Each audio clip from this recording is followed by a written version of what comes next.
আজকের ঐতিহাসিক পূবালী চত্বর, যার সাক্ষী যেখানে দাঁড়িয়ে আমরা ফ্যাসিস্টের বিরুদ্ধে অনবরত সংগ্রাম চালিয়ে গিয়েছিলাম।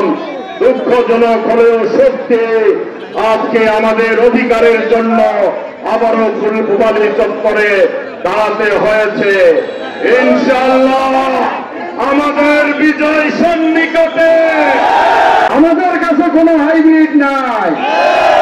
আমরা কি ভালো আছি? আমরা কেউ ভালো আছি? কেন নয়? আমাদের নেতা হাজী আমিনুর রশিদ ইয়াসিনকে যথাযথ মূল্যায়ন করা হয় নাই। কুমিল্লা ৬ আসনের এমপি পদপ্রার্থী উপযোগী মহল ষড়যন্ত্র করে সংস্কারবাদী,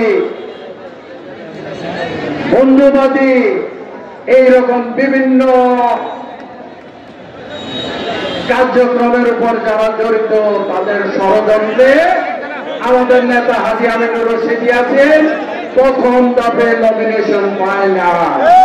আমাদের ভারপ্রাপ্ত চেয়ারম্যান জনাব তারেক রহমান সাহেবকে অনুরোধ করব যে আপনি কুমিল্লা আপনার প্রিয় কর্মীদের হাত শুনতেছেন, প্রিয় নেতা নিশ্চয়ই আপনার কাছে আমাদের প্রতিটা পদক্ষেপ আপনার কাছে যাচ্ছে। তাই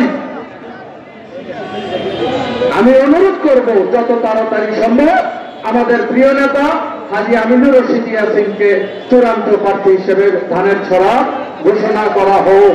পূবালী চত্বর যখন কথা বলে বাংলাদেশের মানুষ তখন শোনে, পৃথিবীর মানুষ শুনে। আপনারা কি জানেন? আমি কারো নাম দিলাম না। আপনারা কি জানেন? আপনারা কথা বলার কারণে দেশের গণ্ডি পেরিয়ে আজকে বিদেশের মাটিতে ইয়াসিন ভাইয়ের কথা বলা হচ্ছে। আপনারা জানেন?